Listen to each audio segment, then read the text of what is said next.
আপনার ফোনে কি এখনো 1500 টাকা ঢোকার সেই কাঙ্ক্ষিত মেসেজটি আসেনি? গত কয়েকদিন ধরে পশ্চিমবঙ্গ জুড়ে লক্ষ লক্ষ শিক্ষিত বেকার যুবক যুবতীদের মনে এই একটাই প্রশ্ন ঘুরপাক খাচ্ছে। মুখ্যমন্ত্রী মমতা বন্দ্যোপাধ্যায় ঘোষণা করেছিলেন যে আন্তর্জাতিক নারী দিবসের আগে অর্থাৎ 7ই মার্চ থেকেই এই টাকা দেওয়া শুরু হবে। অভিষেক বন্দ্যোপাধ্যায় জনসভা থেকে স্পষ্ট জানিয়েছিলেন যে সোমবার মঙ্গলবার নগদ প্রায় 89 লক্ষ উপভোক্তার অ্যাকাউন্টে টাকা পৌঁছে যাবে। কিন্তু বাস্তবে দেখা যাচ্ছে অনেকের টাকা এলেও একটা বড় অংশ এখনো বঞ্চিত। কেন এই দেরি হচ্ছে?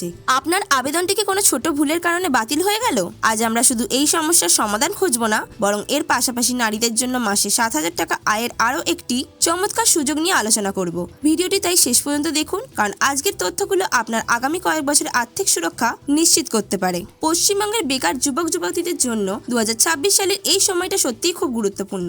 গত ফেব্রুয়ারি মাসে রাজ্য বাজেটে যখন বাংলার যুবসাথী প্রকল্পের কথা ঘোষণা করা হলো, তখন থেকেই মানুষের মনে এক বিপুল উৎসাহ দেখা দিয়েছিল। প্রথমে বলা হয়েছিল আগস্ট মাস থেকে টাকা দেওয়া হবে, কিন্তু পরে মুখ্যমন্ত্রী সেই সময়টা এগিয়ে নিয়ে এসে এপ্রিলের 1 তারিখ করেন। শেষ পর্যন্ত 7ই মার্চ মেট্রো চ্যানেলের ধর্ণা মঞ্চ থেকে তিনি ঘোষণা করেন যে শনিবার থেকে আবেদনকারীদের অ্যাকাউন্টে টাকা ঢোকা শুরু হবে। অভিষেক বন্দ্যোপাধ্যায় স্পষ্ট করে জানিয়েছিলেন যে রবিবার ব্যাংক বন্ধ থাকায় সোমবার এবং মঙ্গলবারের মধ্যে প্রায় 89 লক্ষ উপভোক্তার কাছে এই সাহায্য পৌঁছে যাবে। কিন্তু এখন প্রশ্ন উঠছে, কেন এত বিপুল সংখ্যক মানুষের টাকা এখনো এলো না?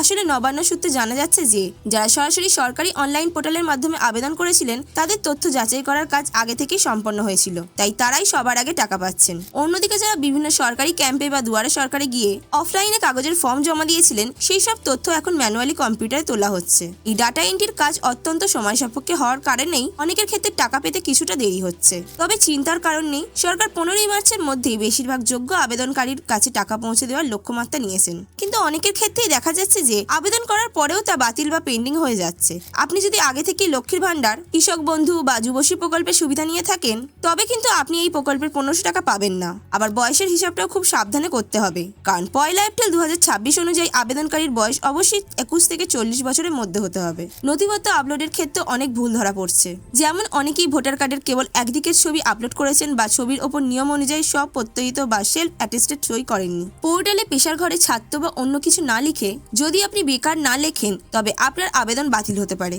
এমনকি আপনার যদি কোনো সংস্থায় কাজ করার কারণে পিএফ বা ESI কাটে, তাহলেও আপনি এই সুবিধার বাইরে থাকবেন। আপনার স্ট্যাটাস কি অবস্থায় আছে তা জানতে এখনই যুবসাথীর অফিসিয়াল পোর্টালে যান এবং মোবাইল নাম্বার দিয়ে ওটিপি ভেরিফাই করে নিজের অ্যাপ্লিকেশন স্ট্যাটাস চেক করুন। যদি দেখেন স্ট্যাটাস ঠিক আছে কিন্তু টাকা ঢোকেনি, তবে প্যানিক করবেন না, কারণ ভেরিফিকেশন শেষ হলেই ধাপে ধাপে আপনার অ্যাকাউন্টে টাকা পাঠিয়ে দেওয়া হবে। কোনো সাহায্যের জন্য আপনি হেল্প ডেস্ক নাম্বার 6292248888 এই নাম্বারে যোগাযোগ করতে পারেন।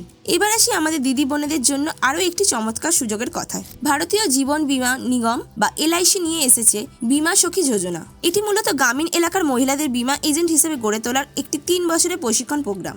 মজার বিষয় হলো এখানে কাজ শেখার সময় থেকেই আপনি আয় করতে পারবেন। প্রথম বছরেই আপনি মাসে 7,000 টাকা করে স্টাইপেন্ড পাবেন, দ্বিতীয় বছরে সেটি হবে 6,000 টাকা এবং তৃতীয় বছরে 5,000 টাকা।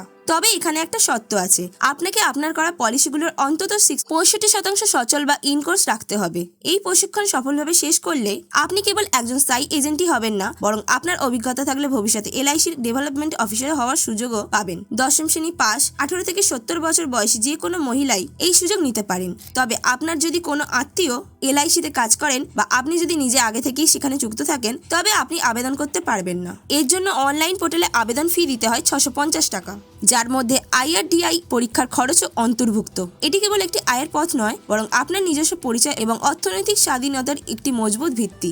সবশেষে আপনাদের এটাই মনে করিয়ে দেব যে এই সরকারি সুবিধাগুলো পাওয়ার জন্য আপনার সচেতনতা সব থেকে বেশি প্রয়োজন। আপনার ব্যাংক অ্যাকাউন্টটি আধার কার্ডের সাথে লিঙ্ক করা আছে কিনা এবং DBT বা ডাইরেক্ট বেনিফিট ট্রান্সফার অপশনটি চালু আছে কিনা তা একবার ব্যাংকে গিয়ে যাচাই করে নিন। অনেক সময় ছোট ছোট যান্ত্রিক ভুলের জন্য আপনার প্রাপ্য টাকা অন্য কোথাও আটকে যেতে পারে।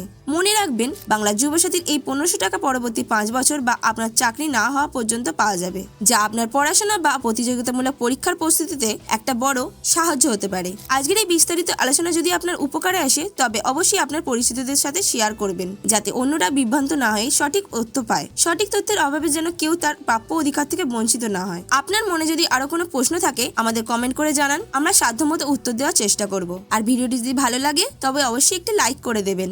সবাই ভালো থাকবেন, সচেতন থাকবেন এবং নিজের অধিকারের লড়াইয়ে অবিচল থাকবেন। ধন্যবাদ।